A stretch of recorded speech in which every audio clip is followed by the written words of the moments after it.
மகாபாரத போர் முடிஞ்சு 36 வருஷம் ஆயிடுச்சு. ஹஸ்தினாபுரத்துல தர்மரோட ஆட்சி அமைதியா போயிட்டு இருக்கு. எல்லாம் நல்லபடியா போற மாதிரி தெரிஞ்சாலும் ஒரு பெரிய யுகத்தோட முடிவு ரொம்ப அமைதியா நெருங்கிட்டு இருந்துச்சு. இது அந்த யுகத்தோட நாயகனான ஸ்ரீகிருஷ்ணரோட கதை எப்படி ஒரு முடிவுக்கு வந்துச்சுங்கிற பத்தின ஒரு பார்வை. எப்போவாவது யோசிச்சு பார்த்திருக்கீங்களா? ஒரு கடவுளோட கதை அது எப்படி முடியும்? இது வெறும் கேள்வி இல்ல, ஒரு பெரிய தத்துவம். வாங்க, இந்த மர்மத்தை நாம ஒன்னா சேர்ந்து அவிழ்க்கலாம். எல்லாத்துக்கும் ஆரம்ப புள்ளி ஒரு சாபம்தான். பல வருஷமா கிருஷ்ணரோட மனசுல ஒரு பெரிய நிழல் மாதிரி அந்த சாபம் படிஞ்சிருந்துச்சு.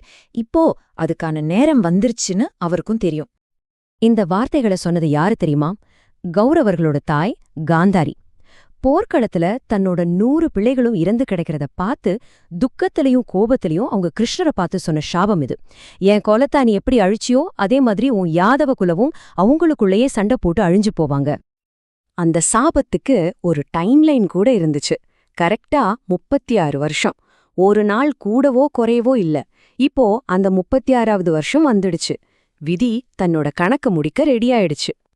காந்தாரியோட சாபம் ஒரு பக்கம் இருந்தாலும் யாதவர்கள் அவங்க அழிவ அவங்களே தேடிக்கிட்டாங்கன்னு தான் சொல்லணும். அவங்களோட திமிரும் தர்மத்தை மீறின செயல்களும் தான் அந்த சாபத்தை நிஜமாக்கிடுச்சு. போருக்கு அப்புறம் கிடைச்ச அமைதியான காலத்துல யாதவர்கள் கிட்ட செல்வம் கொட்டுன்னு கொட்டுச்சு. கூடவே ஆணவமும் ஒழுக்கக்கேடும் வந்துடுச்சு.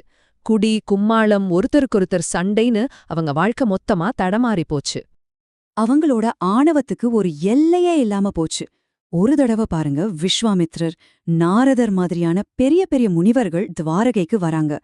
அவங்கள வரவேற்று ஆசிர்வாதம் வாங்கறதுக்கு பதிலா ஒரு கேவலமான விளையாட்டுக்கு அவங்கள பயன்படுத்திக்கிட்டாங்க. அப்படி என்ன ஒரு விளையாட்டு அது? அது நிஜமாவே ஒரு சின்ன குறும்புதானா, இல்ல தங்களோட அழிவுக்கே அவங்க போட்ட பிள்ளையார் சுழியா? ஆமா, அந்த ஒரு முட்டாள்தனமான செயல்தான் யாதவர்களோட விதியில கடைசி ஆணியே அடிச்சது. அந்த கேலி, அந்த கிண்டல் அடுத்த நொடியே ஒரு பயங்கரமான தீர்க்க தரிசனமா மாறுச்சு. அதுவும் ஒரு இரும்பு ரூபத்துல. கிருஷ்ணரோட மகன் சாம்பனுக்கு கர்ப்பிணி பெண் மாதிரி வேஷம் போட்டு முனிவர்கள் முன்னாடி கூட்டிட்டு போய் நிக்க வச்சாங்க. பெரியவங்களே இவளுக்கு என்ன குழந்தை பிறக்கும்னு சொல்லுங்கன்னு நக்கலா கேட்டாங்க. இதனால அவமானப்பட்டு கோவமான முனிவர்கள், இவளுக்கு ஆணும் பிறக்காது பெண்ணும் பிறக்காது, உங்க குரத்தைய மொத்தமா அழிக்க போற ஒரு இரும்பு உலக்கைதான் பிறக்கும் அப்படின்னு சபிச்சிட்டாங்க. சொல்லி வாய் மூடல. அந்த அற்புதம் இல்லல, அந்த பேரழிவு நடந்துடுச்சு. முனிவர்களோட சாபம் அப்பவே பழிச்சிடுச்சு. ஆமாங்க, சாம்பன் கிட்ட இருந்து ஒரு கெட்டியான இரும்பு உலக்கை பிறந்து வந்துச்சு. இயற்கைக்கு மீறின அந்த சம்பவத்தை பார்த்து மொத்த யாதவ குலமும் பயத்துல உறைஞ்சு போச்சு. விதிகிட்ட இருந்து தப்பிக்கணும்னு யாதவர்கள் எவ்வளவோ முயற்சி செஞ்சாங்க. ஆனா அவங்க செஞ்ச ஒவ்வொரு வேளையும் அவங்கள அழிவுக்கு இன்னும் பக்கத்துல இன்னும் வேகமா கொண்டு போச்சு. சோ அவங்க என்ன செஞ்சாங்கன்னு பார்க்கலாம்.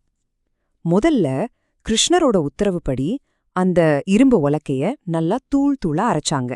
அப்புறம் அந்த தூளை கொண்டு போய் கடல்ல குட்டிட்டாங்க. அப்பாடி பிரச்சனை முடிஞ்சதுன்னு நினைச்சாங்க.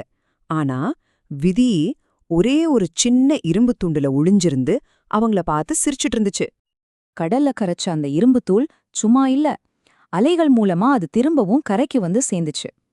அது ஒதுங்குன இடத்துல இரும்பை விட கூர்மையான பயங்கரமான கோரை புற்கர் அடர்த்தியா வளர்ந்து நின்னுச்சு. சொல்லப்போனா அவங்களோட படுகொலைக்கான ஆயுதக்களமே அங்க தயாராயிடுச்சு. பிரபாசப்பட்டினம்னு ஒரு கடற்கரையில ஒரு திருவிழா நடக்குது. யாதவர்கள் எல்லாரும் அளவுக்கு மீறி குடிச்சிட்டு ஒருத்தருக்கு ஒருத்தர் சண்டை போட ஆரம்பிச்சாங்க. சண்டை பெருசாக ஆயுதத்துக்கு எங்க போறதுன்னு தேடுனாங்க. கண்ணுக்கு முன்னாடி இருந்த அந்த கோர புற்களையே பிடுங்கி ஒருத்தர் வெட்டி சாய்ச்சிக்கிட்டாங்க. பாருங்க, தங்களோட அழிவுக்கான ஆயுதத்தை அவங்களே எப்படி பயன்படுத்திக்கிட்டாங்கன்னு. மொத்த யாதவ குலமும் அழிஞ்சு போச்சு. காந்தாரியோட சாபம், முனிவர்களோட சாபம் ரெண்டுமே நிறைவேறிடுச்சு.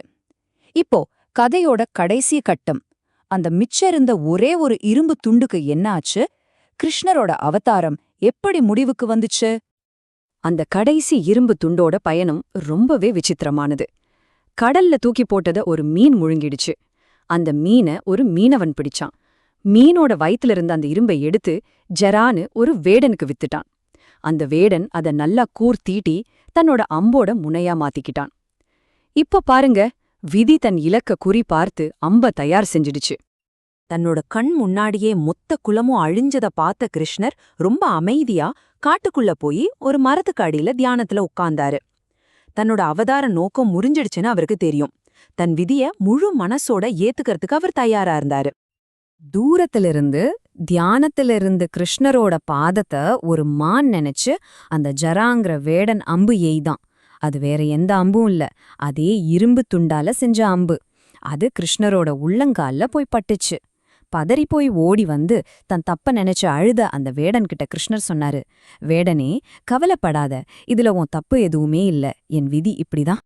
ஒரு அவதாரமே விதிய கட்டுப்படுத்த முடியலன்னா நாம எடுக்கிற முடிவுகளுக்கு, நாம செய்யற செயல்களுக்கெல்லாம் என்ன அர்த்தம்? ஒருத்தரோட கர்வம் எப்படி ஒரு சாபத்தை நிஜமாக்குது? இந்த ஆழமான கேள்விகளோட உங்களை நான் சிந்திக்க விட்டு இந்த பகுதியை முடிக்கிறேன்.